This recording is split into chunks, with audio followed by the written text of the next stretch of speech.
hard, guys. You can make a match. You need to hold. Yes, yes, you do. Maddie's friend on FaceTime. The only person who doesn't get that is my husband when I go home.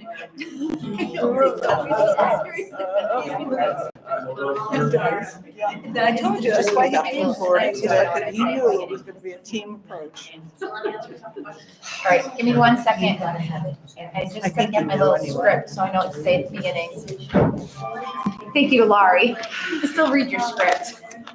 Isn't it? I have to pull it up because Isn't it great? you have to remember to say all this stuff. Yes, I'm telling you, because you for a moment, you just can't. Yep, all right. Yeah, glad it works for you, Megan. All right. Okay, Kyle, No, that's just. you tell me when. We're on now? Yeah. Okay, all right, guys, we're on. We're live. All right, good evening. I would like to call this meeting of the Berlin-Boylston Regional School Committee to order. Just a reminder that this meeting is being recorded. Your image and/or voice may be broadcast. Please stand for the Pledge of Allegiance. I pledge allegiance to the flag of the United States of America and to the republic for which it stands, one nation, under God, indivisible, with liberty and justice for all.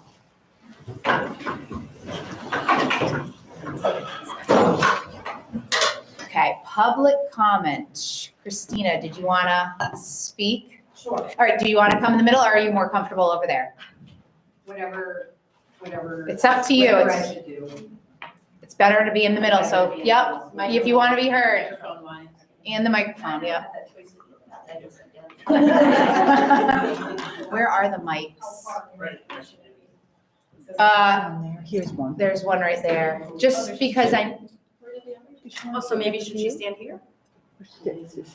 Megan, she As stands long as you're here. standing in the center, there, it'll pick her up. it'll pick her voice up. Is it like taking me? I I think if she stands here, yeah, let me stand here. Make it Stand right here in between Carol and Lauren. Sorry. So I know I'm supposed to have 3 minutes. I typed all this up to be mindful of everyone's time. So my name's Christina Medeiros. Some of you know me. For those who don't, I have 4 children in the district. I have 3 at BES currently, and I have 1 at Tohoto Pre-K. I'm also the treasurer for the BES PTO, and I've had a full-time job in finance for about 14 years.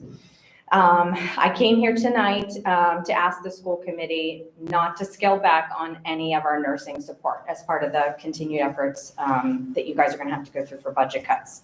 My goal tonight is to bring awareness of the current medical support needs of our school district and to advocate that we should start having conversations about how we can add more support in the future.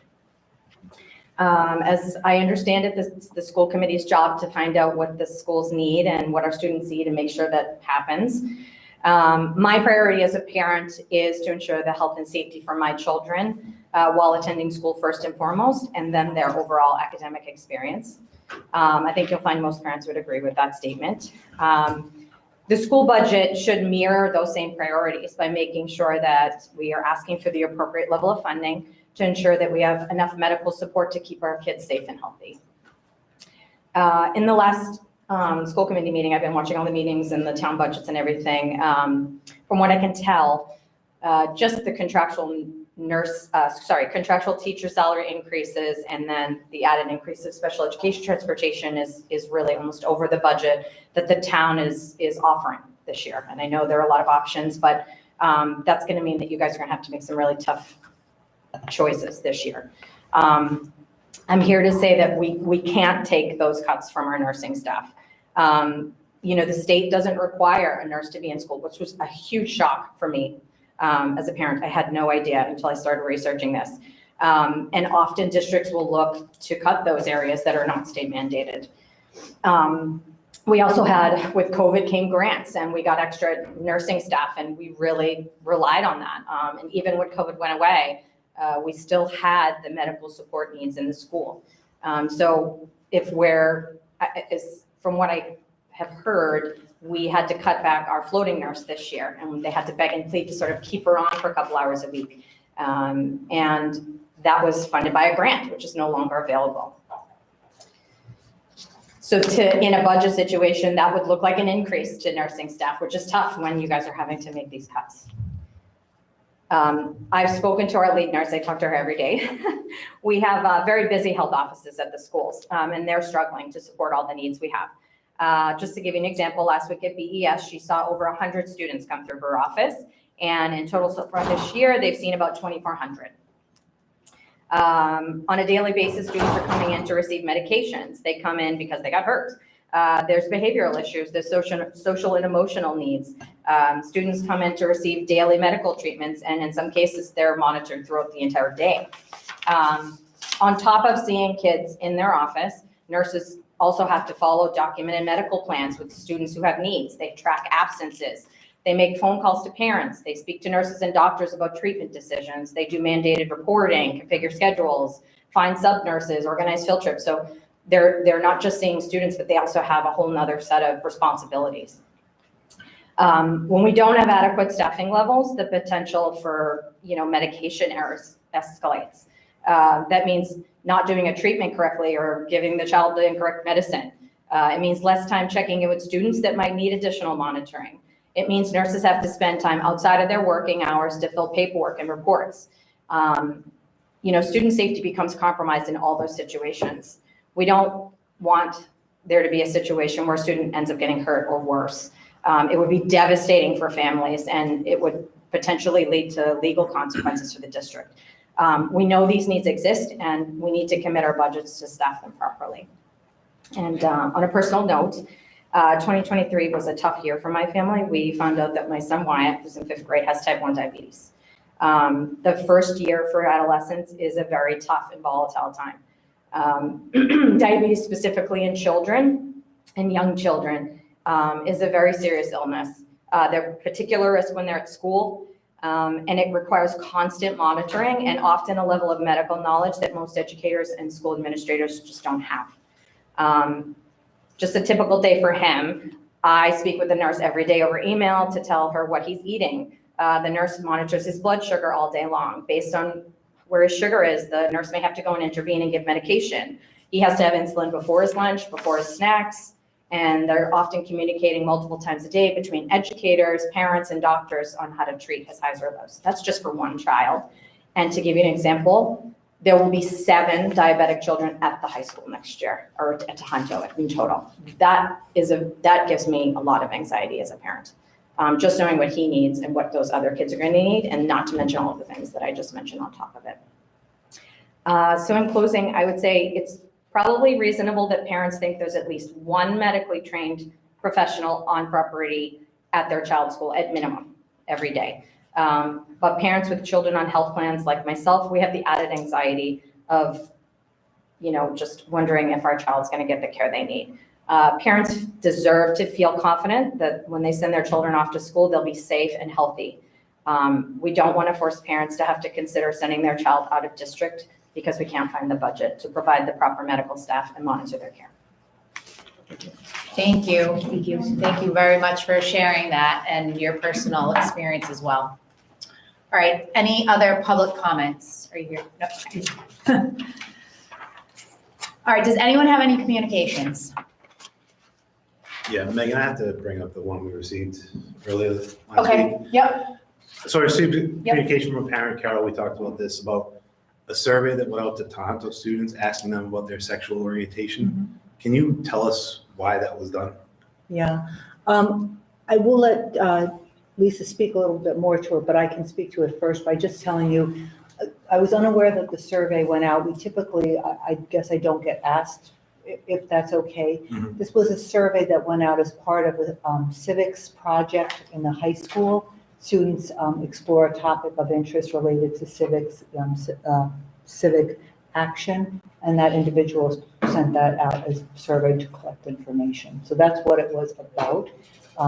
As I shared with you and some of the members of the school committee who reflected on that with me, we did put steps in place to improve that situation since that time. So I was grateful that we did get your information about that. I think that we didn't necessarily have parameters in place, but I feel like that we do now. I don't know if you want Lisa to continue with that. I mean, there's more to add. So is this something that students sent out on their own, or this was approved by teachers or by Lisa?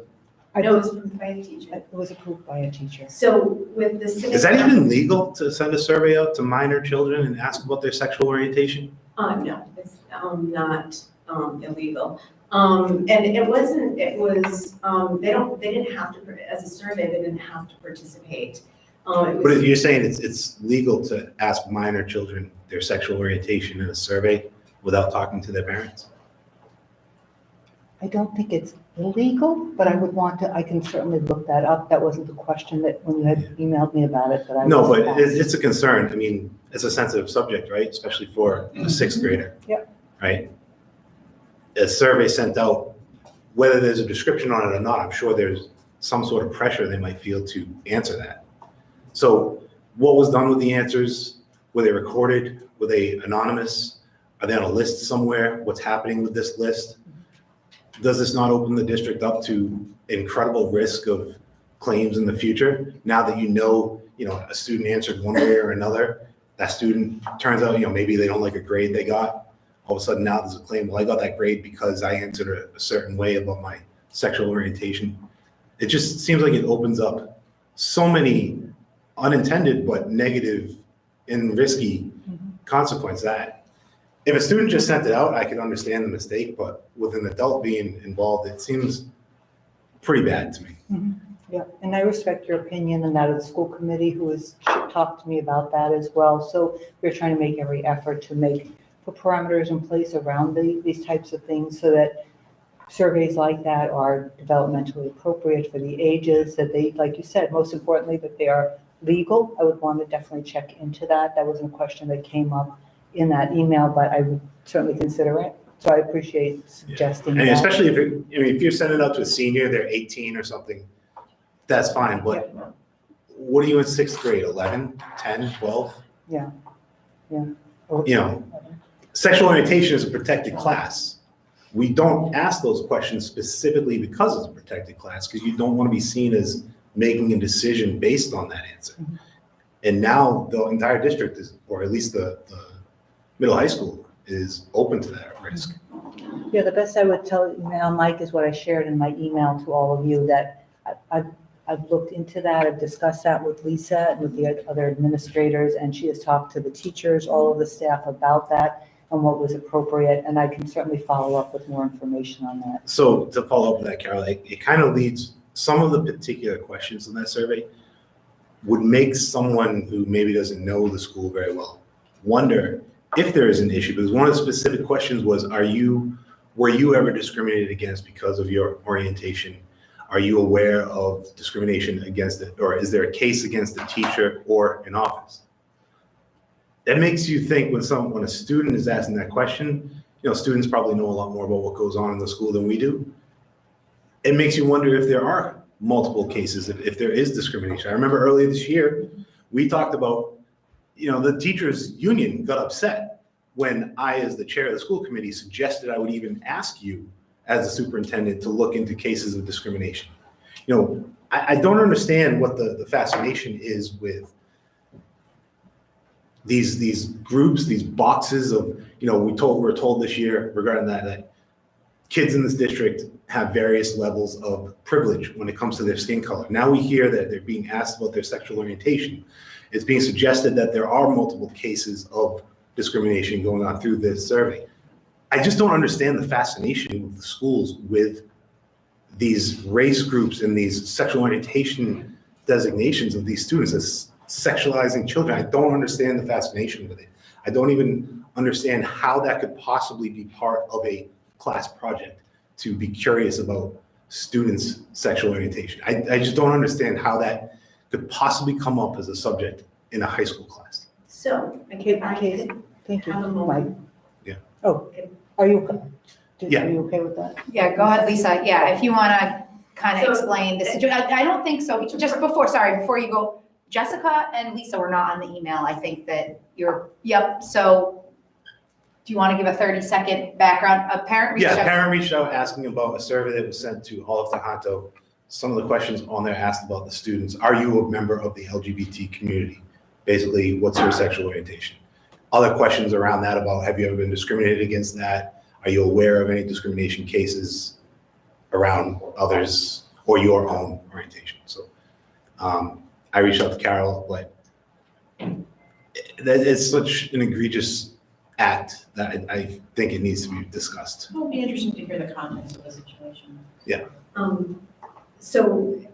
It is required by the state of Massachusetts for students to become involved with the Civics Action Project. It's a part of the,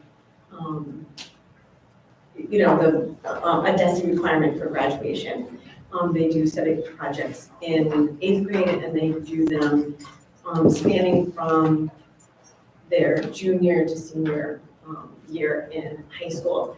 And most of them are there are issues that they're personally interested in. So they're not told what particular area that they have to research, or if it's a particular area that they're particularly interested and passionate about. So they come up with a project, and part of the project is coming up with research. And so if a particular student was interested to understand, maybe this was something that they personally had felt, but didn't know if anybody else had come in, had the same experiences. And so I think that's the context of this particular survey. It was like, the question was, do you identify and have you experienced this? Now, that's the data gathering piece of it. And then they could, move forward, depending on, what their topic is or what they feel as though they wanted, to, maybe it was to have, I don't know, but I'm saying like what could come out of something like that. Bathrooms like that tends to be, a topic, a privacy topic, that those are the types of things. And so the teacher reviews all the surveys. Surveys are used extensively throughout the high school to gather information to understand. I mean, one just went out by the student council with a list of days for Spirit Week, like, which Spirit days do you want? And they'll take the top 5. They have a list of 10. So they'll do that. So with the Civic Action Project, and I did speak, immediately with the parent that I guess they contacted you early on, or sometime of the week or on Friday. I spoke to the parent at 7:14 on Monday morning, and within 15 seconds, I was able to give them context and able to give them an understanding, and then immediately address the situation with the teacher. I spoke to the, spoke to the teacher. I spoke to the student. I had that survey locked down so it could no longer be answered, and it, redistributed only to high school students. And I think that, so we had a long discussion about that. And then with a group of teachers that normally their students produce surveys, because we do surveys with exhibition, different topics, and then, having a conversation around, every survey should really have, some kind of context at the beginning of it and understanding, what the survey is, what the purpose of the survey, why it's being used, what class, and then, is it anonymous? And this particular survey they weren't, I checked the settings, they weren't collecting any of the emails. So, and you can have all those settings in Google Forms. So there's a variety of different settings that, and I've made lots of Google Forms myself.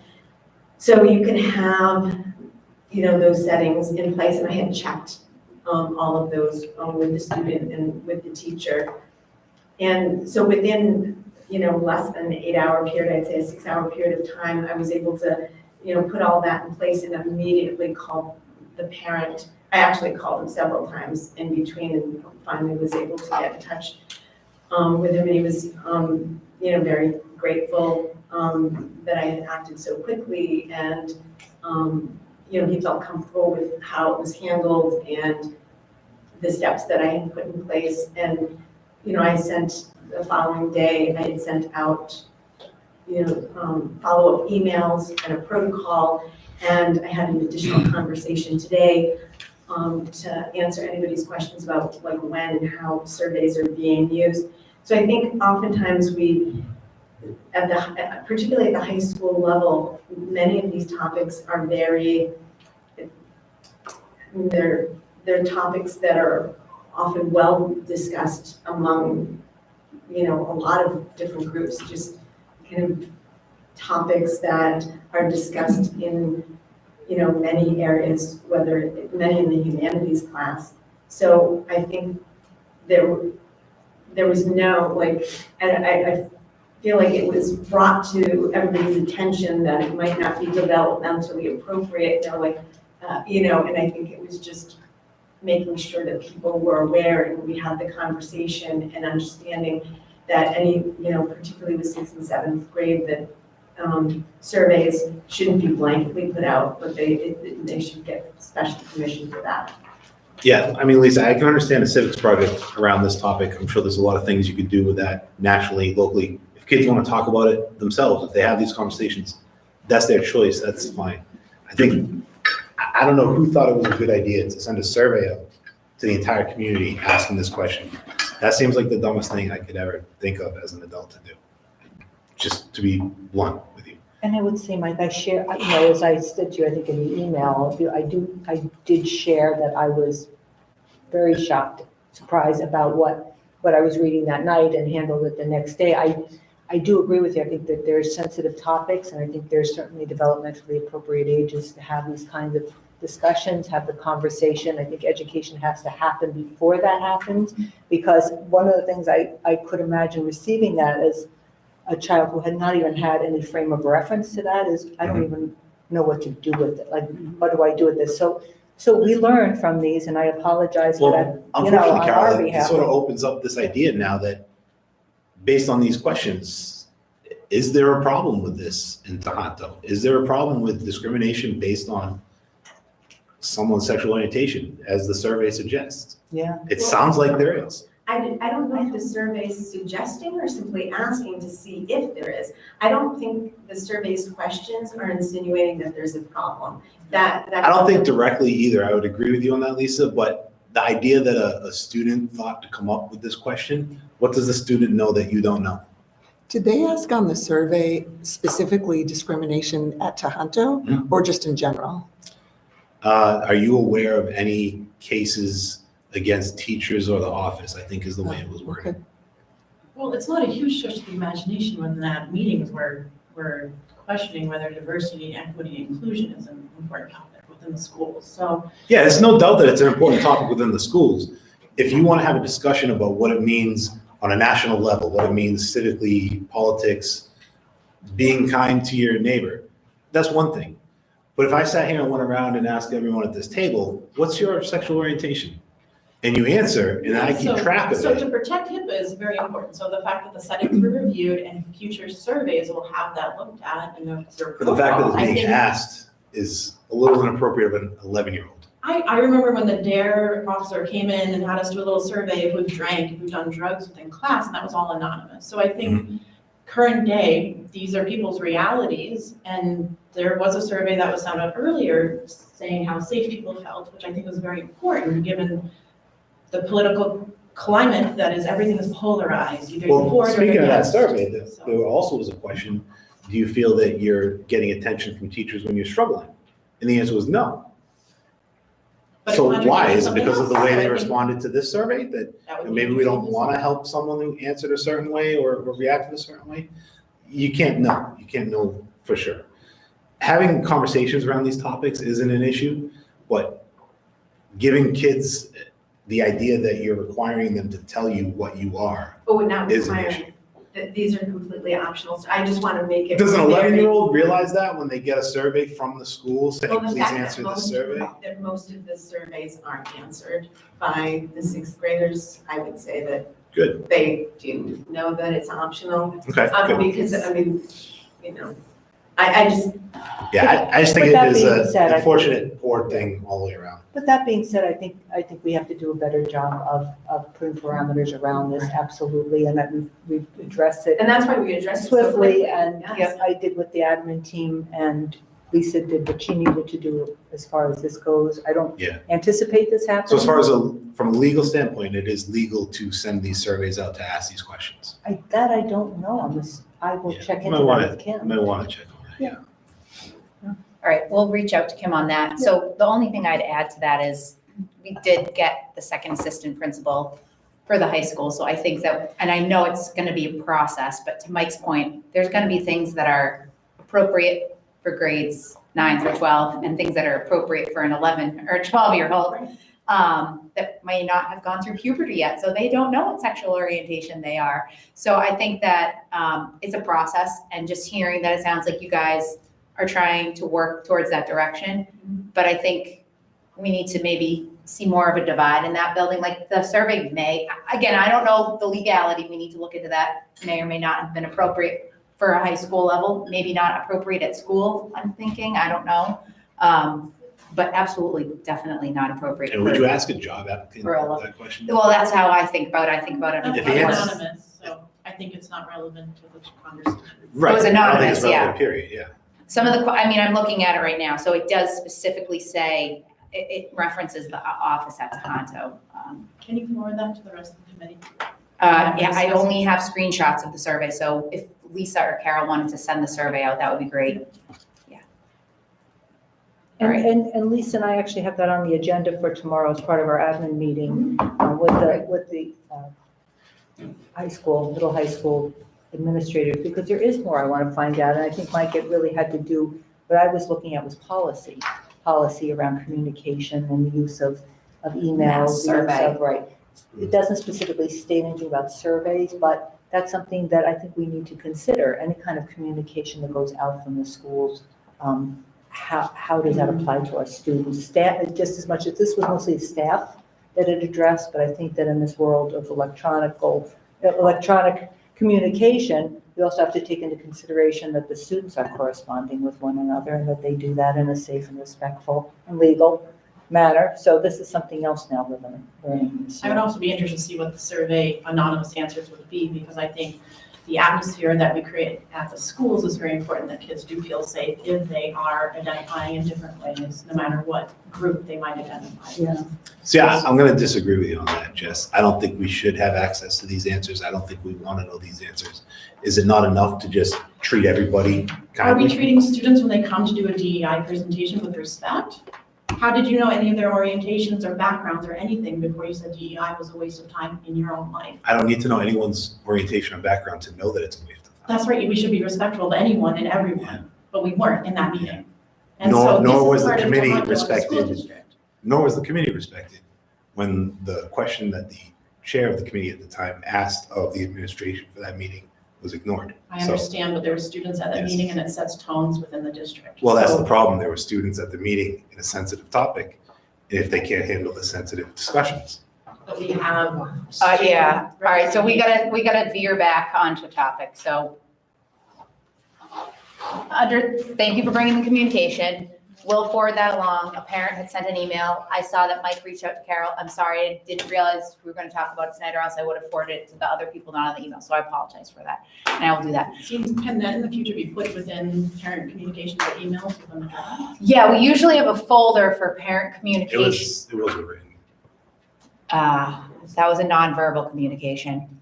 Mike had sent an email to Carol and I was CC'd on it, so that's how I knew about it. Okay, It'd be nice to know before meetings. yep, There was another communication. okay. from Adam about a Facebook conversation about the calendar. So I don't know if that should be brought up now or during the discussion of the calendar. I am hoping to discuss the calendar last. But that was another. Yes, yep, I did see that email. Yeah, Carol, you were not on that email. So, it was about adding after-school program. So we can talk, let's talk about that when we talk about the calendar, but thank you. Any other communications? Okay, could I please have a motion to approve the consent agenda? So moved.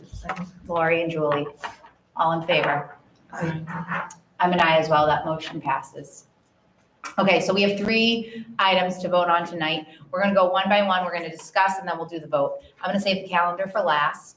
I think first we'll do the approval of the Student Opportunities Act plan. This was a first read last time. Sally gave us some information. It was in the drive last time. Did anybody have any questions or discussion on that before we vote? I have a question about Sure, it. Lisa. All right, hold on, let me just peek what I wrote down here. I'm gonna open it up myself. Okay. So it's in the February. Oh, I just think that there might have been a number issue in there.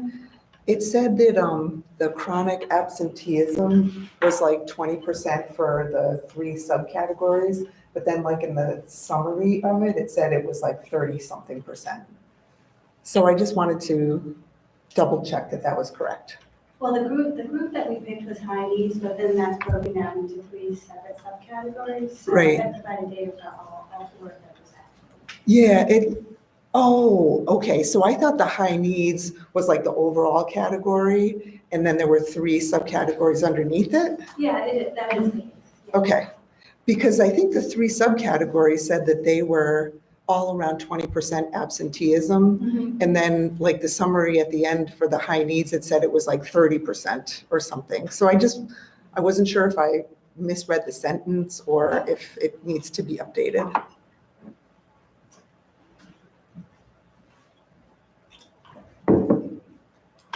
What page, Lisa? It's Page 2. Yeah, I know, it's on the second page. Oh, I'm looking at it.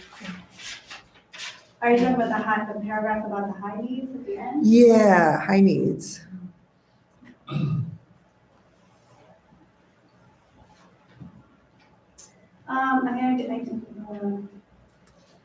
It's specifically that sentence that says the overall percentage of chronic absenteeism, that one.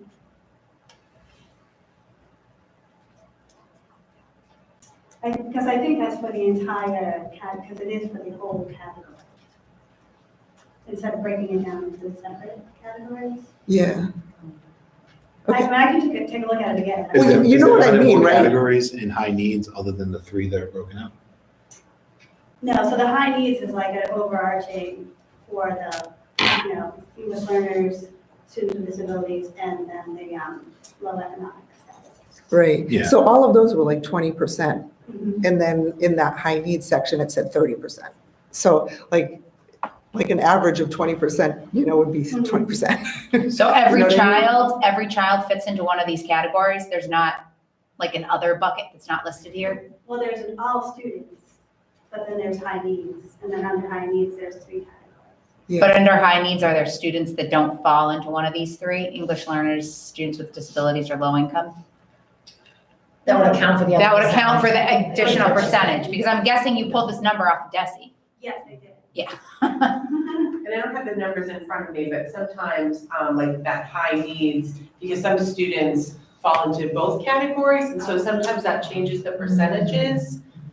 Without having those numbers right in front of me, that might be an explanation of why those averages aren't Yeah, computed. that's true. You can fall under more than Well, one. that's- Yeah, and that changes sort of like the proportion. Right, I'm wondering if that's a possibility. Yeah, you're right. because I did get this data right off of there, Yeah, Yeah. but that would explain that.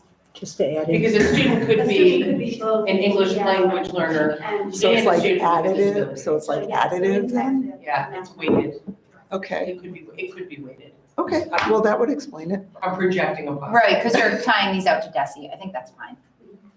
My second possibility is the sentence says here, with a rate of 31.2% chronically absent more than 10% or more. So within each of Oh, yeah, those and categories, 21. that's a subcategory of the categories. Does that make sense? Yeah, that's. Of that 20%, 31.2% of that percentage, of that group, maybe you had 10% more. Yeah, it's just not clear from the way it's written there.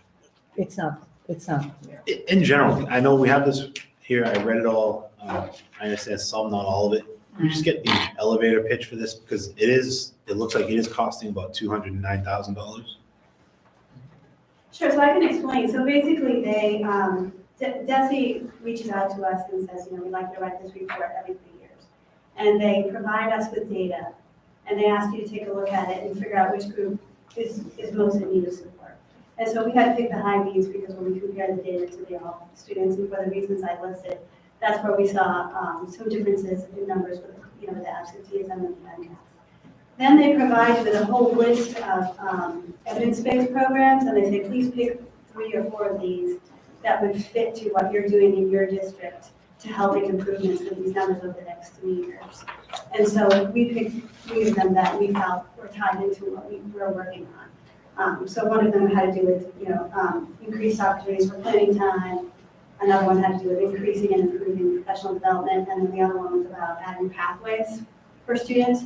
So that allowed me to talk about what we're doing with Portrait of Graduate and our new internship program and the Job Shadow program. We talked about, the fact that John and I are sharing this role, so that's helped us develop more opportunities for professional development for our staff. We talked about how we're looking at that study for the half days to see if that would be helpful for us. And we've also talked about the scheduling committee that we have at Tohoto, where we're looking to incorporate more tier 2 interventions and also common planning time. The funds that they ask, so, and then the state does, they give you a template and they ask you to write it in this manner and in this order, and they ask for those figures. So that was an estimate of what we generally have spent over the last 3 years already, and so that's just a projection of what we'll continue to spend on those things. Okay, so that's just the breakdown in our Yeah. current budget. It's not a request for additional funding. Right, no, it's already in there. All right. John, did you want to add to that at all? No, I think Okay, it's a good I great just job. want to make sure, okay, because Sally and John worked on this together, so they looked at it from all levels. All right, anything else on that before we vote?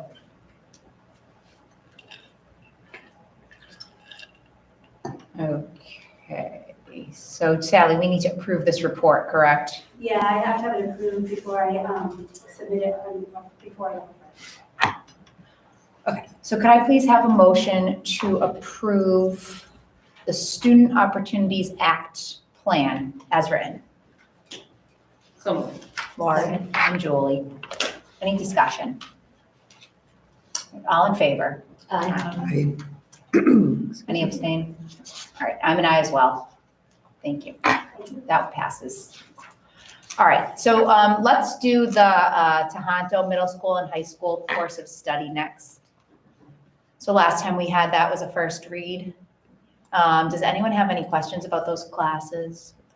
I have one question. It's a general question about electives at the middle high school. How often do they change? It just seems like it's the same. And if they don't, why? They change based on people's certification and their knowledge base that would be important. You don't want people teaching electives that they don't necessarily have, content. And it really is dependent on, kind of scheduling and, who's available to teach certain electives. So there's availability and that, and planning time.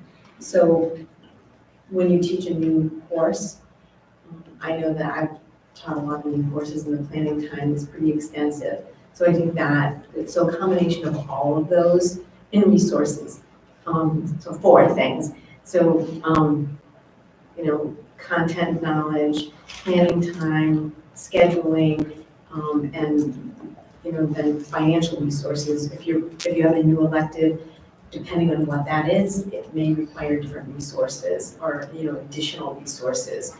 And so we can't necessarily say, hey, even if somebody was really excited about teaching something different, the first question is like, what would you need? And do we have the budget for that? So all of that kind of goes into the electives. Okay, anyone else? I had a question about the new financial literacy requirements. there's a course here listed that it satisfies that need. It's human geography.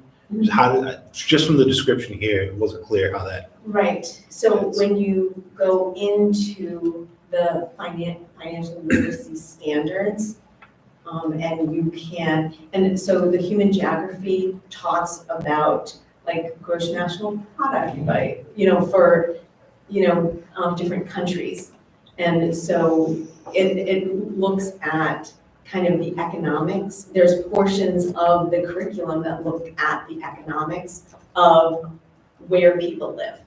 And so it satisfies that portion of it. So not every course will satisfy all portions of it, but it does satisfy that portion, looking at kind of the economics of human geography. So, And the only other, there's red and yellow highlight throughout the document.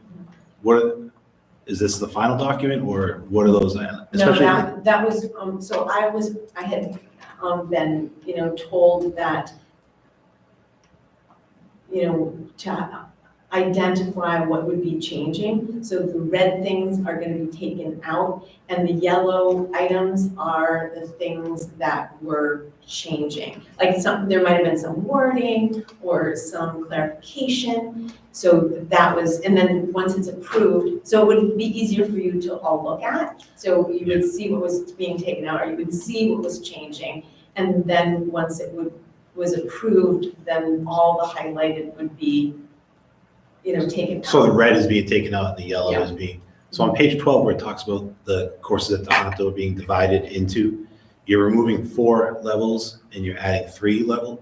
Removing the word 4 and adding the word 3, which means they're divided into 3 levels. But then it goes on to explain 4 different levels. Can you tell me? Yeah, page 12 of the high school.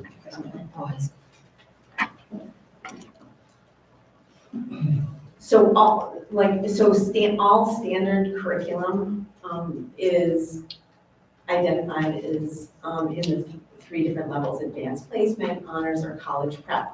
The life skills is not part of the general education curriculum. So that was counted as 4 before and now you're only counting it as 3? Yes.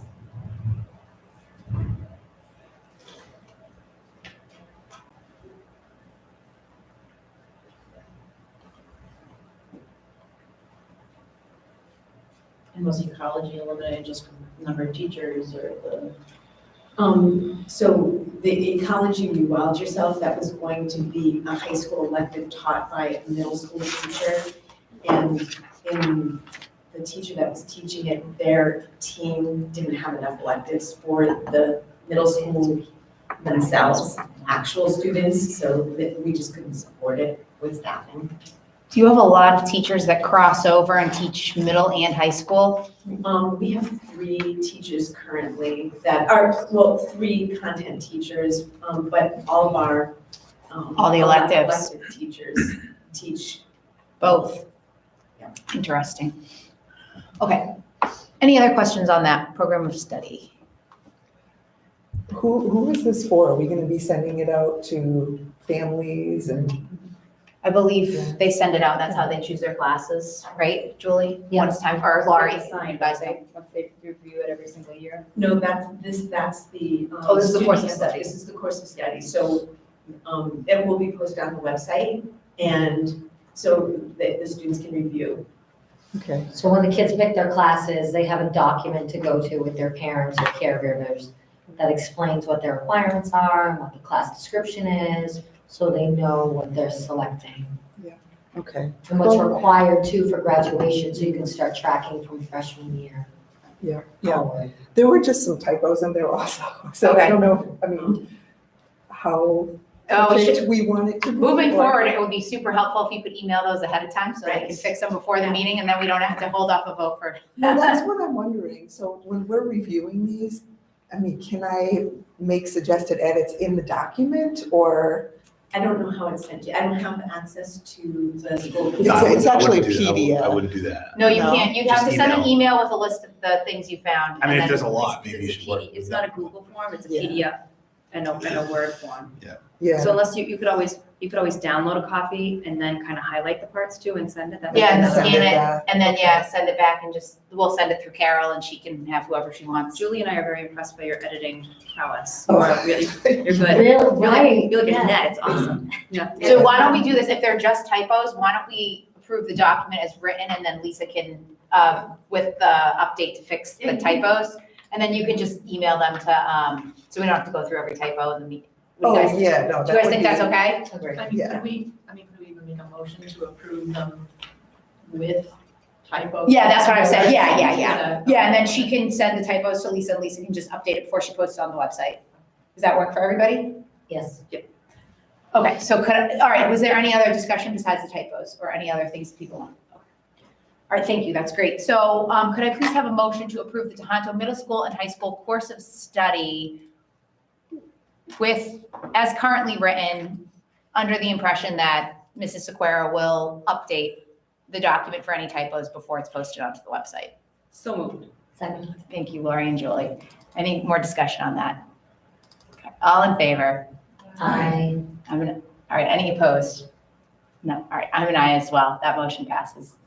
All right, last but not least, the calendar. Before you go, Woo, woo, woo, woo. I might have been distracted by a cookie. Did you do the consent agenda? Yeah, Okay. thank you. thank you for reminding me though. Just worry about the cookies, I was John. keeping the cookies on the side, but- Just keep it Really? in You the cookie, didn't John. share. Nicole, did I do Take the, care. Nicole? Sorry, Nicole, did I do the consent agenda? No, you did. Oh, Yeah. that's Cindy and her cookies. Oh.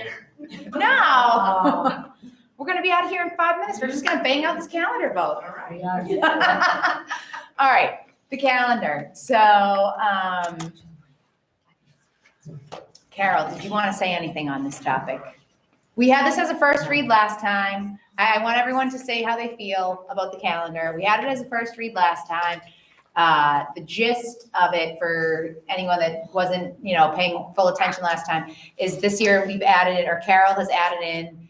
She's worked with the union and they want to do a bunch of PD days as half days. So we've added they want some continuous PD throughout the year. So we have half days. And the issue that I think some of the members on the committee have heard is from parents is people are wondering about childcare for these half days. And I think, Jess, to your point, that was the communication from Adam Wilbur was requesting information on if childcare would be provided on these half days. 10 half days. There's 10 half days on the proposed calendar.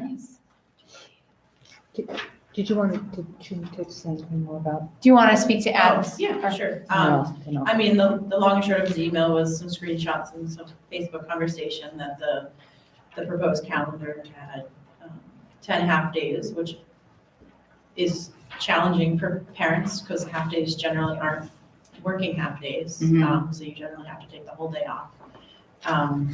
And so it's concerning for people that work to find childcare. So he was saying that he thought that childcare should be included if this was voted in. Is that, did I sound that? Yep. Yeah, no, for sure. Yeah, no, and I understand that. I do understand it.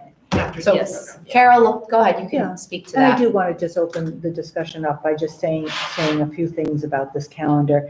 When we came on board, it was always expressed to me to try to make changes for the betterment of our school district. So we are trying new things. I spoke about that our last meeting about the celebration of learning, and we're going to see how that works. This is something that I don't think has been entertained in my time to try to do these half days, but as we try to show to you last time we were here, there are a number of districts that are really strong exemplary districts who do this approach as a matter of practice and have been doing this for many years. It's just ingrained in the culture. I feel like this year we're always trying to make changes, and change is really hard to do, and I respect that. But I feel like if we don't, and when I don't even make an effort, then shame on us. I do think that the admin team has been working diligently and looking at this calendar. I think that it was supported by the teachers, not because it gives us anything special or anything to get away with the day. We're trying to look at professional development over a longer extended period of time so it's more meaningful, so that groups, teams, and departments and vertical teaming can occur, and it builds on itself in ways that we can't do when we have full days. Not saying that those aren't valuable, but this is meaningful to making the kinds of changes that the committee has asked us to try to make in terms of student achievement and just looking at those pockets of students in need. We can't get to that in a consistent and meaningful and committed way when we're having a PD in September and then another one in November and then another one. It doesn't happen that way. We're looking, again, like I said, for something different, something to improve. That's really totally the purest reason we're doing this. I will say, yes, I think it is going to be a hardship for some parents, as Jessica brought up in emails you've gotten or feelings you might have about this. But I would say that I look at this as we're in partnership with parents. I don't want this to be an adversarial issue. I would ask the parents step back and say, all right, we're going to work together to see if this is going to work, to see if we are making improvements. Do we have to keep it year after this? Absolutely not. If we're finding this is ineffective, and I think that speaks to what we have to provide to the school committee, then we can make changes to this, but we don't know until we try. And so I guess I would ask those parents, we're trying to put some things in place to make it easier on families who may be working. We still will have our after school like we usually do. I don't know if you want me to mention, we do have some offers here to do a buffer in between there. And that's only beginning with this possibility. And it's only March and we're going, until next year to plan this out and to ask groups to plan this out more thoroughly. I guess that's, I know it's hard on the families. My primary responsibility and that of my administrators and my teachers is our children.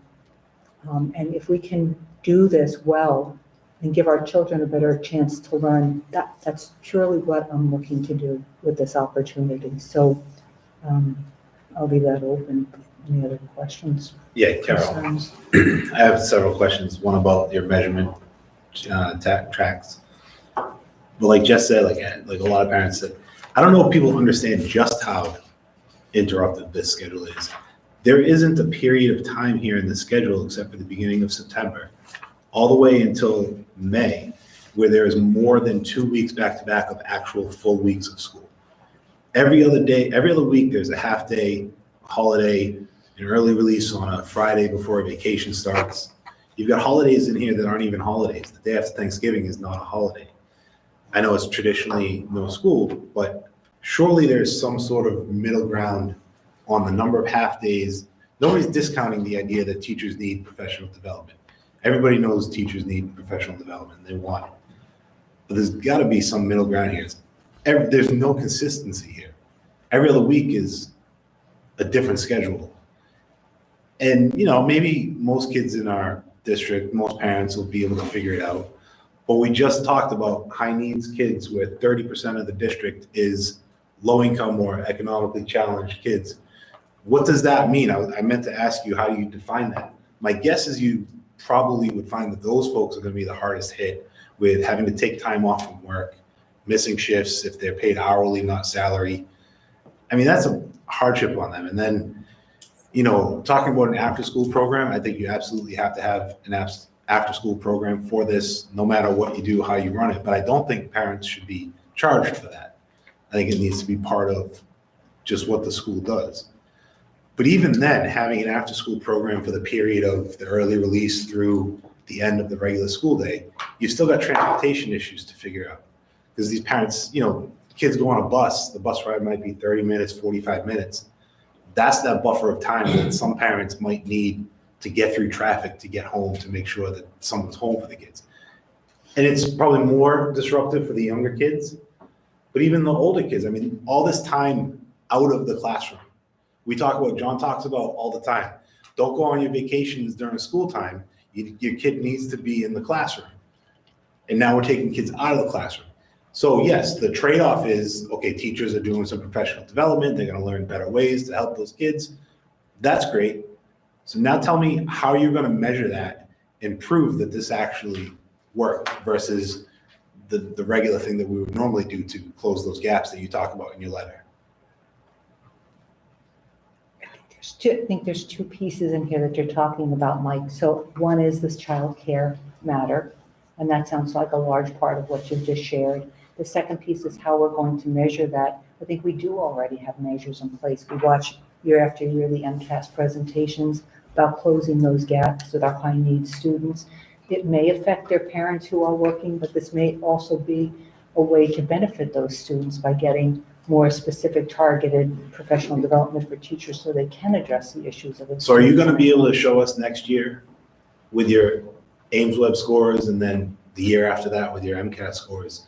Because we did half-day PDs, scores improved this much more than they would have otherwise. Are you gonna be able to do that? I'd like to try.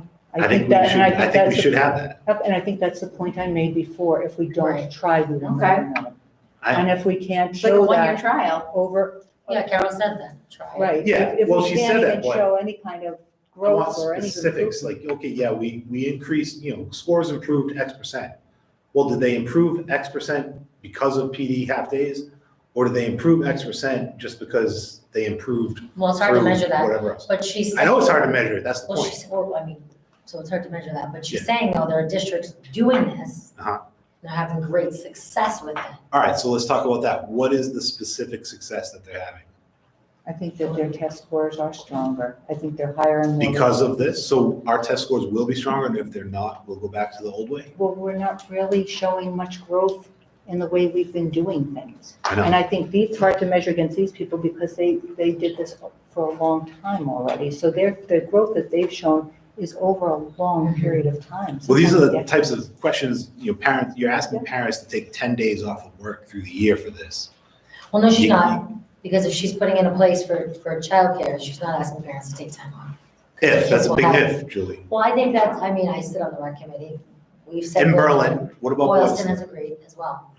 That we So have both that, rec there's, committees, yeah, that's we're a willing- fact, we're yeah. So both rec is gonna provide So the- programming So the, to you know. fill that gap. You can execute anything if you plan correctly, right? Yeah. So this is far enough in advance.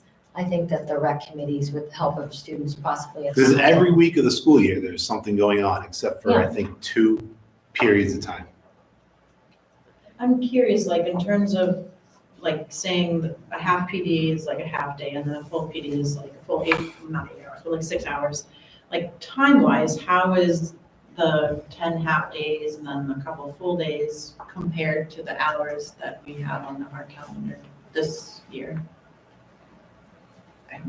Sorry, is there more Sure. time? Oh, than- I get what she's Saying- asking. No, she basically Are took we the adding full PD day, time? the full day PDs and cut them into 2 halves, right? So it's next year. equivalent time? But Yeah. It should be equivalent Equivalent, time, yeah. including lunches, yeah. Just moved them It's to for more half day. continuous, I know yeah, teachers yeah, say yeah. they like half days, Yeah. because they can check in more frequently. Because I think, is it contracted, the amount of PD time? I don't know for sure. I can't even remember. Does the state require? I don't know. I mean, I think it makes sense, like you said, teachers want to collaborate. I remember speaking to teachers in the elementary school, what do you need? We need more time with our professionals to collaborate, to work together. So here's a way to make that happen with other districts that are doing it with a great success rate, with your rec programs that are willing to step in and help. I see your point about low income and high needs. And I know there's not a group organization that would ever turn a kid away if they can't financially. No, I know that, afford it. Julie. I don't think right? we should be asking parents, if we're doing an after-school thing, parents shouldn't be asked to pay for that. It should be part of what the school pays for. Whoever runs it, however it's run. This is mostly like Tohoto kids maybe working under the rec department, is that? kind of Yeah, where- proposed? I mean, I would say that students should be paid for That's, yeah. what they do. Yeah. Whoever runs the program should get paid. It should Correct. not be by the individual parents. It should be by the school. Someone earlier don't- mentioned, I think even in Carol's letter, maybe the fee was mentioned at some point. Maybe I'm reading that wrong, but regardless, there shouldn't be a fee involved, if that's So the if case. there's 10 days and there's 4 hours, that's 40 hours. And if we have I don't know 20 why there should be a volunteers, it's fee. not going to be a huge thing hit on the Because budget. why should parents right? have to pay for. It's always 7. She's like, this. don't have me add anything Yeah, else that's right in. 7 days. It's only 7 half days? It's only 7. The other 3 are the half days before holidays, which I'm glad Yeah. to get rid of. Well, yes, that was my next suggestion, John. We need to, Half days December, before December's holidays? half day, I Mhm. mean, that's 5 days before Christmas. So, well, no, I think, all right, so we have a half day before Thanksgiving, we have a half day before Christmas, and we've got a half day for the last day? No, you keep your half day on the last day. Nobody wants it. Can you imagine the kids being there all day, on the last day of school? Carol, what if you did, instead of having completely closed down the day after Thanksgiving, that's not a holiday. Why not do a full PD day that day? Oh, families go away though. That would be, It's not. Yeah, that's a contractual, that's Is it a contractual thing? that's, All right, yeah, I mean, it's, all right, well, look, I'm looking for I know. ideas. We're in academia, though, this is not corporate America, as we have learned multiple times in our discussions. I'd like to ask a I'm question. sorry, go ahead, Laurie, and Oh, then no, Lisa after Laurie. Oh, I'm sorry, did you? No, it's okay. Go I was ahead. gonna ask, when you have these professional developments, does the district get together? Like, does BMS get together with BES? oh, absolutely. Because what I'm thinking is, Mike kept saying one district, one district, one district. If you have all of these half days, that's opportunities for the 4th grade at BMS and the 4th grade at BES to get together and Yeah, co-plan that's- together, which I think is your intent. Beyond that, too, it's also the opportunity, and I think we've heard that in the presentations, it's opportunities for the middle school teachers to get together with the elementary teachers in the different content areas, and the high school to get together with the middle school. It's hard enough now for the high school, and Lisa, you can correct me if I'm wrong, to even get together with their own departments. And they certainly have almost impossible to get together with the middle school. So there's it's the idea of the vertical articulation, that we have to make sure that the curriculum is following a certain pattern and pathway, and then talking about assessments, that we're giving assessments and being able to learn to use that data as kids come up through the grade levels. I could go on. I mean, this is that's just a part of the kind of things they're doing, or bringing in training.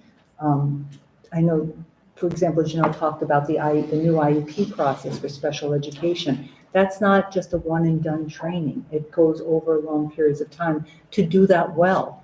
We've been doing things okay. I just want to try to do it better. I guess that's what I'm trying to look at, what ways to do it. This is one way, the best way we could come up with right now. I'm not sure what else. We could go back to the regular way and just have those full PDs, but So are you committing to the after-school program? There will be an after-school program on all early release days? I don't think it's my commitment, Mike. I think it's a commitment of, it sounds like Well, no. It has to be a commitment from the school that if the rec, for whatever reason, can't do it on a particular day, that it will still be done and covered. Oh, well, that somehow. can happen. I trust you, Thank you. okay? But that's. we know how things go. There's a Yes. whole year and a half. That's right. That's the best we can do right now. I mean, And I think Plan. if we so I just crunched a couple numbers, like for 15 adults to be paid $30 an hour for the number of hours you would need for coverage, assuming you do 4 hours of coverage after a half day, it would be like $2,000. So you can add that in the budget. What? Grant. Yeah, Nancy, you could probably get a donation for that. Probably. What, Nancy? My only concern is a lot of staff work the after-school program, so aren't they gonna be in PD? No, the after. No, We're this talking would about the be right if after the rec half- programs got, for the half days, if rec programs came in and they got Tohoto teenagers or whatever, Oh. they found somebody Okay, I missed to that part, I'm run sorry. programming where they're babysitting. Well, And if we you have any- paid the people, but we didn't charge the parents. It would cost about $2,000 to add it into the budget, so it was free care, but you're still paying the people that are running the program, yes. Did you You're talking have about the Sorry. students? What? You're talking about students watching? Well, if you're paying $30 an hour, you probably can get people better than I don't know if students. we pay 30 an hour. I'm saying $2,000. I'm not sure. I'm not saying you have to pay $30 an hour, but I'm saying even if you paid $30 an hour, we're looking at less than $2,000. So to add it As long into as the you can find the budget, staff, that would be my. it would be to find the people, yeah, Janelle. That was actually, I wanted to connect to what Nancy was saying is I think that there's a concern, we're such a small school district and we have a limited number of staff. So if all of our staff are in the professional development sessions, we really would be relying on. Yeah, but that would be rec. That's that. That really is and- the rec, But okay. the Yes. the regular after-school Okay. program could still Rec run could because build the staff is- district staff is back, there. yeah, the rec could, if rec wanted to pay the people that they have working these programs and then build the district back, then the district could just pay for it and they don't even have to charge parents. It could be like free programming on the 7 half days. John's right, there's only 7. One's before Thanksgiving, everyone's gonna wanna go home. The kids, I don't know how much learning gets done on those days. I mean, I know my kids are like, the day before Christmas break and then the last day of school. So it's 7 half days. I don't. If you I- I have a gotta- 4-hour program Yeah, on I don't each think of it's those half unreasonable days. to ask parents to pay. Because it adds up. Or, Well, at the I end of don't the think the day, school should pay for kids' after-school care. I don't Well, if think we're that's, taking these half days Well, we're- away from them. it's just, It'd be a small fee, wouldn't it? yeah, it'd probably be a very nominal fee just to pay the students, right? Well, I students, mean, you'd be students are using right, the are students the building, right but- people to do this. I mean, you gotta, Sure, you'll have adults there too, of course. We know how to do yeah, that. you're not gonna have just students, but you I probably have. don't care how much you're paying or whatever, I just I'm don't just saying, I think don't it's think the right. school should to- come from the school budget, in my opinion. The parents should pay if their children are being, The parents pay a lot through yes, their a little property more. taxes, Julie. It'll be fine. Even Unless, more next year. yeah, it's a very nominal, it'll be a nominal fee to pay the students that are working. That's how it Right, works. so the school will take care of it and they'll have their PD and the parents will still be able to stay at work through a normal day. Yeah, I love all and that. it won't be- I'm just questioning issue. the school paying for it. I wouldn't support that. I think the parents should, that's what my recommendation would be. It's gonna be so nominal either way, I don't even think Correct. we should worry about it. So, But, yeah, go I ahead, just have Nancy. to- Yep. It would have to come from a revolving account. It can't come from like the general budget, just so. Right. Right, because it's an Run after-school there. thing. Right, Yeah, yeah, yeah. So the Yeah. funds, just so everyone knows, that's Yeah. where it'll have Yeah. to be funded through if you do this. Yeah, we're again, we're talking like a couple $1,000s on a 20-something million dollar budget, right? So, all right, so are we ready Like to, a oh yeah, sandbag. Lisa. So I had an idea when I was reviewing Okay. all of this, that would get rid of the half-day problem, there would be great, professional development time, and it would eliminate the problem of school going too late, in June. Mhm. But I'm sure there's a problem. what I'm is like, it's so obvious. What if you did all of the PD that last week in August? So the students would get to start after Labor Day, all the PD would be done, and it would be a nice focused kind of retreat, PD. And then we wouldn't have to have half days, wouldn't delay the school year, right?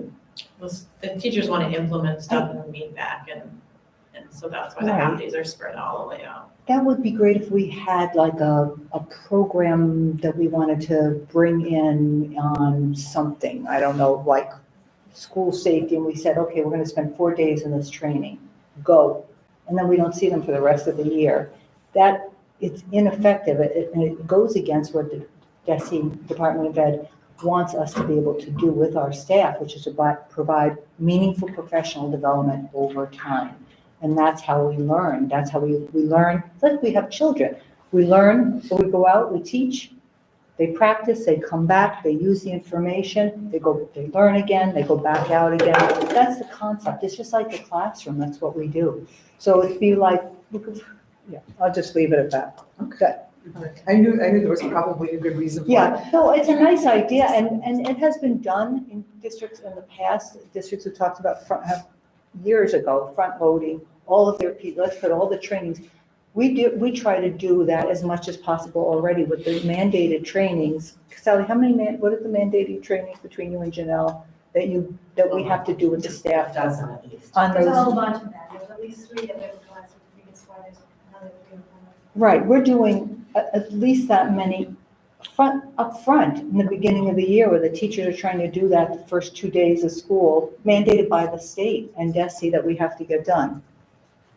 So many of, so that takes up that time as well, So Carol, I'm just looking at it. We start off school with 3 days, a partial week, then the next week is a partial week, then we have 2 full weeks, then another partial week, a full week, a partial week, a partial week, a partial week, a full week.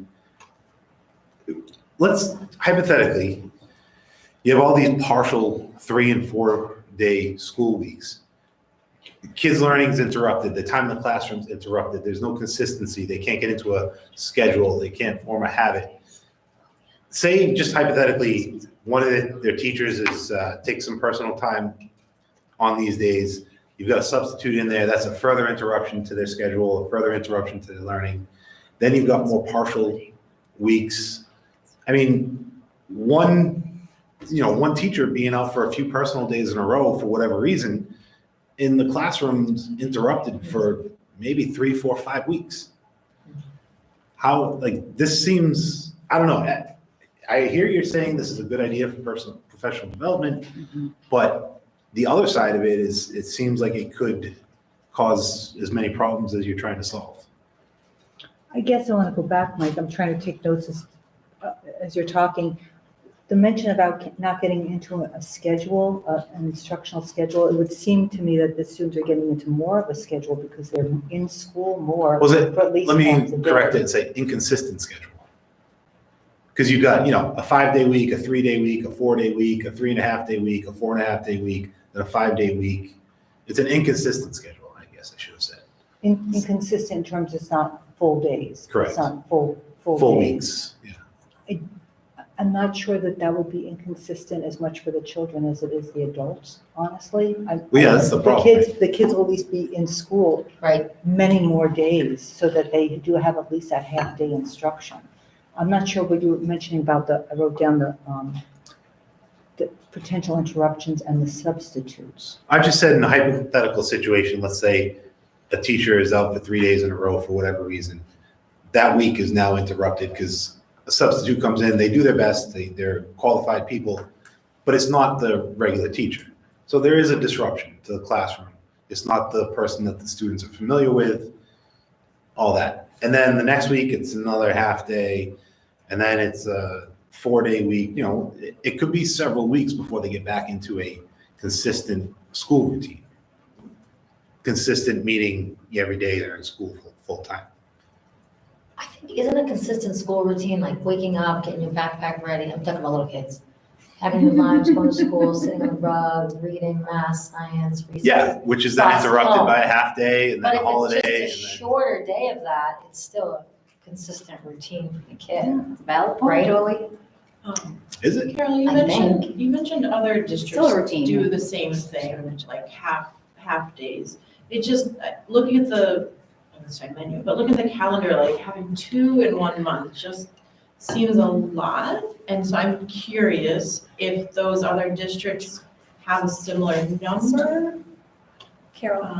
What we pulled, Jessica, I just wanted to tell you is these districts also, at least some of them from the list that Sally had put together, have additional half days for days before holidays as well. We just didn't include that in because it was not relevant to the topic of professional development. We only wanted to show that, but they have even more in some I cases. saw the than list this. of the before and after Labor Day. Was there another list that had? I put that in there. There's an after day that was a separate kind of discussion or a point that was brought up by a school committee member as a consideration, but I thought that was going to be the topic tonight and not this, so I was trying to just bring that,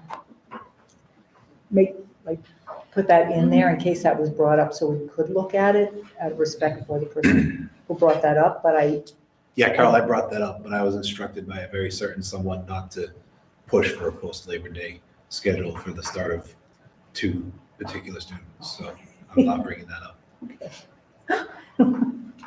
I just want this, I'm just recommending this one. I do have a Leave it question at about that. that, though. I wanted to say, like, we're talking about Okay. inconsistencies, and I noticed that with the exception of the November conference, all of the professional development days fall on a Wednesday.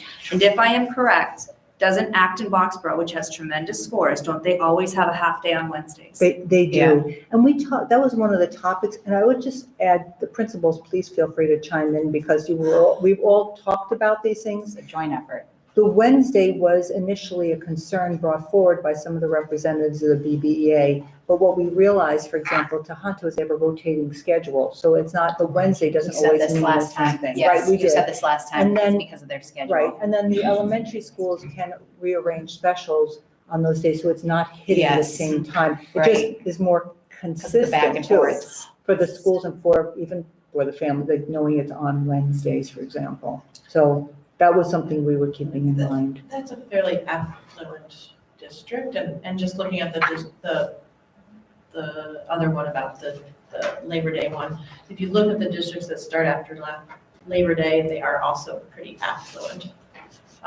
So the thoughts of like hiring a nanny or childcare would be less significant than a economically diverse district that we are. I mean, I have a friend that works in Acton and they, it's a really great school district.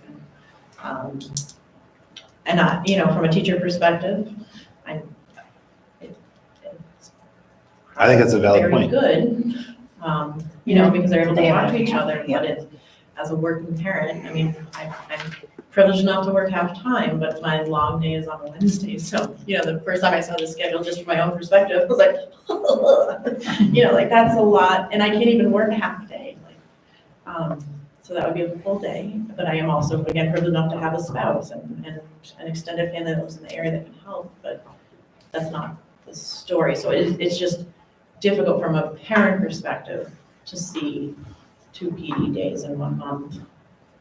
I think we just have to pick a lane.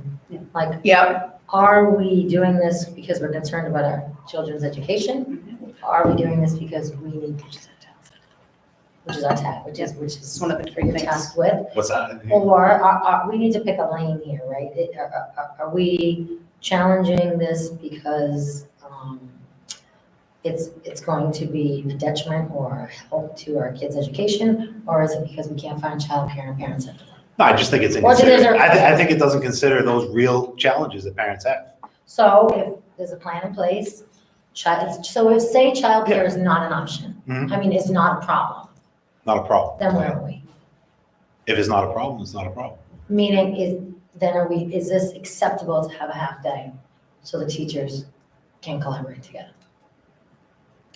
Because I agree, Julie, because multiple points have been brought up. So is the issue the childcare, or is the issue inconsistency in the schedule, or is the issue, and I think we kind of have to move forward because we're kind of beating a dead horse here. So this is the calendar proposed and approved by the union, Carol, and the principals. This is what they support, this is what they want. So do we want them to go back and take another pass at this, or do we want to accept this?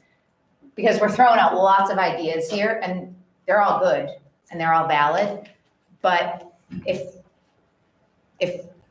we want to pursue, to Julie's point, a certain idea, then it needs to go back, it needs to get amended, and it needs to come back for us.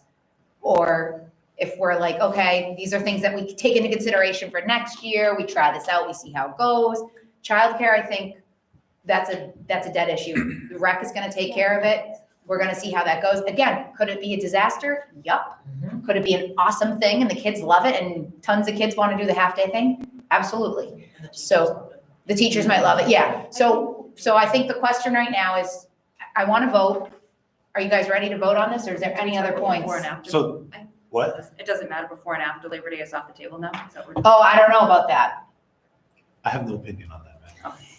That's right, you said. I think once the calendar is published, whatever is voted upon, I think it would be good for the public to know that these considerations have been taken into account, that discussions are being held with the rec departments in both towns to provide childcare after school.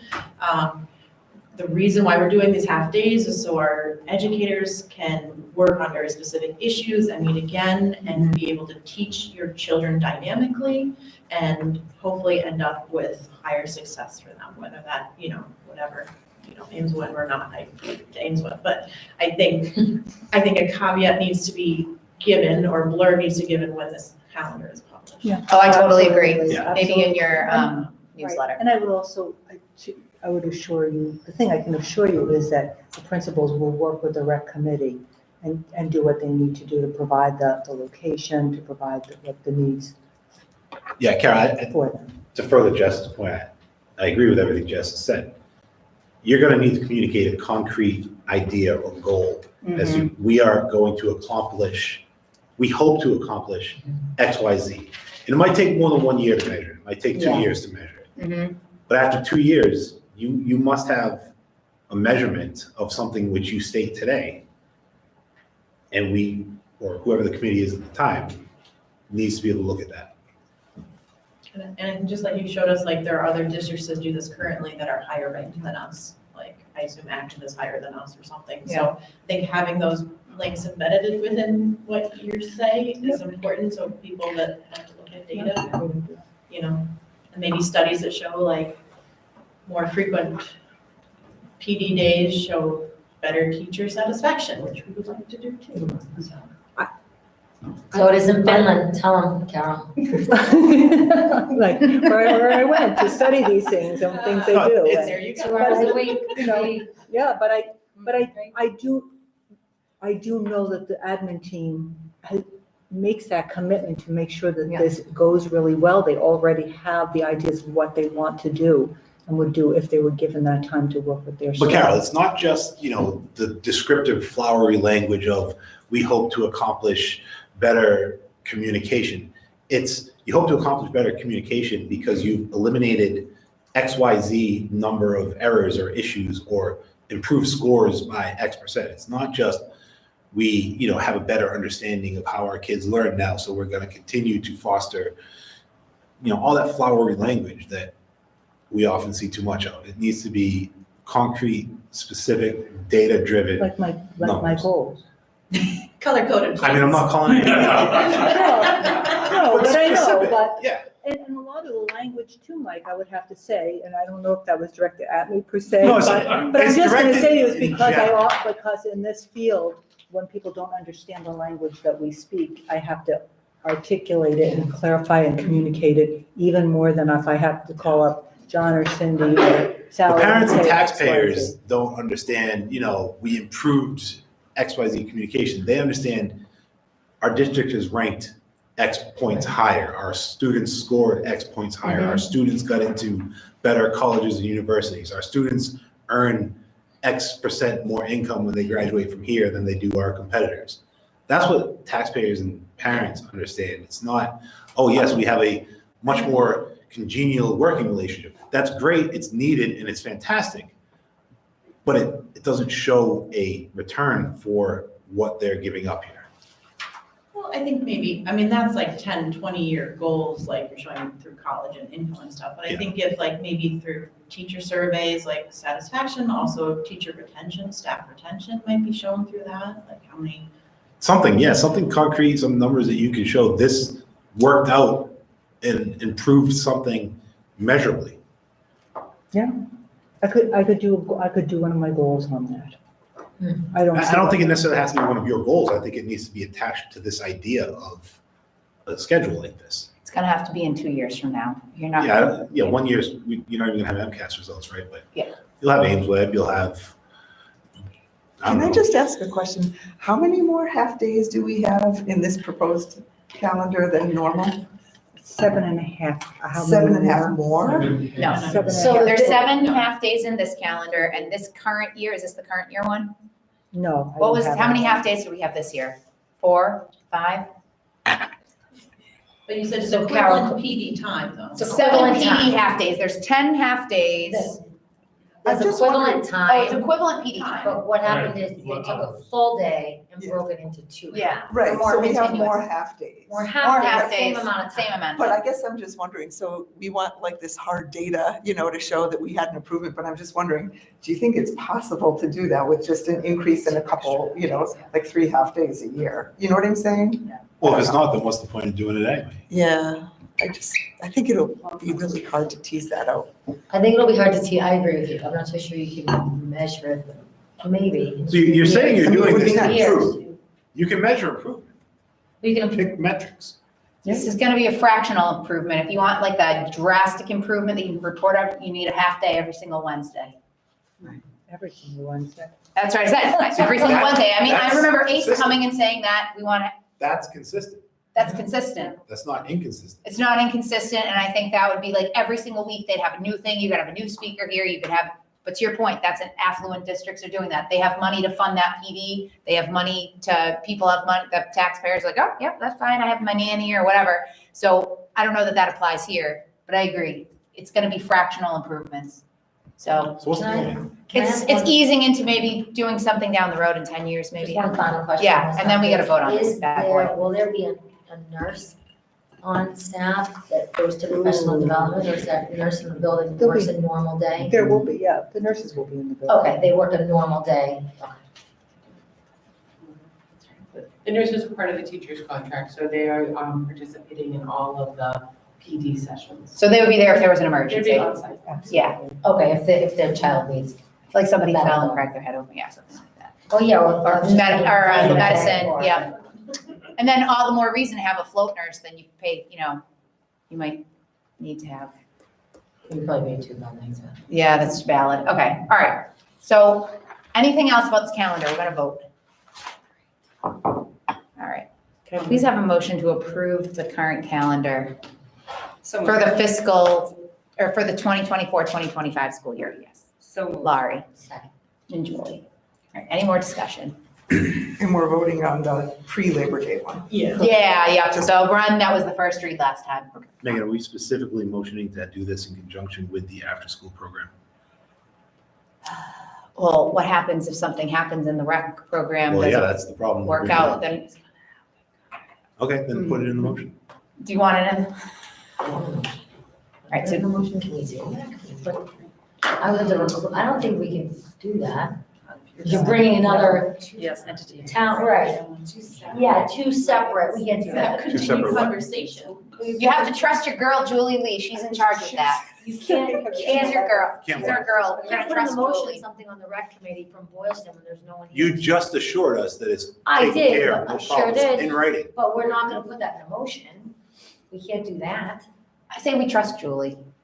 We know her. We know where she lives. I feel like the rec departments are invested in Right. providing for the towns. Yeah. I feel like it's a no-brainer and where they've already had these discussions. Because what if like they find out they can't start it on the September one, but they're gonna start in October? We can't go and change the calendar at that point in time. Or what if we don't find out that they can't do it until August? Like, what are we gonna do? Vote on another calendar at that point? I think we're just gonna make We just gotta, this is like, you gotta just put a Hail Mary up and hope this works out. But I That's trust a Well, great way there's to planning, no, it's not No. a Hail Mary, there are discussions and plans that That's are what we in the do. works. Yeah, I trust We're Julie. So we're gonna have to, I should say we have to trust Julie on this one. And Eric, And the director, Eric, for Boylston Rec. I feel good. And then we decide if you want to add after school and after the PD day to extend the day. There's all different things that they can talk about, but we're gonna trust, as a matter of fact, who we're really gonna trust is Carol to work with the administrators and follow that out. All right, so the motion's on the table, as is, we're not adding in the, all right, any more discussion? All right, all in favor? aye. Any opposed? I'm opposed. Okay, I'm an aye as well. That motion passes.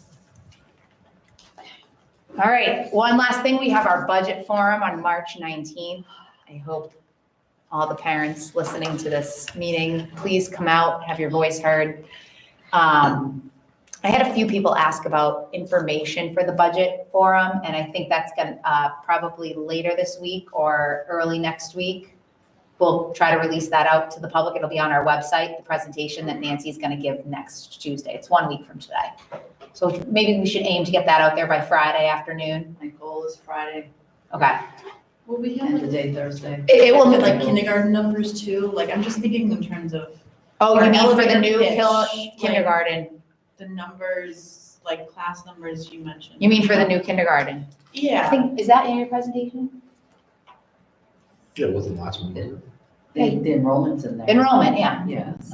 but not the I new reached out. kindergarten coming in. I don't. I'm sure the principals have, It's an approximation, but it's in there. it's in Nancy's. Yeah. Okay, yeah, that's what I thought. Okay, it's on that page with the enrollment. Because they're still registering.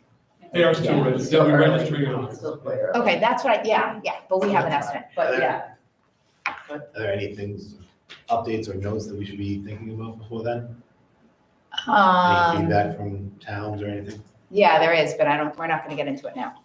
Too much, Is there another subcommittee meeting that will be? we're not gonna be able to do a subcommittee meeting this week, but I'm planning on like a 2 to 3 hour discussion. So we'll have ample time to discuss, and then Nancy will fix everything, so we'll have our final number right here and we'll vote on that.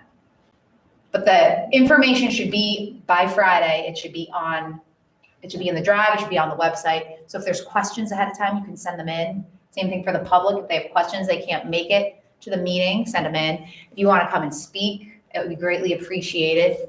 And we're still working with the towns. Are things looking good, bad, trending up, down? The towns have both said that there's limitations.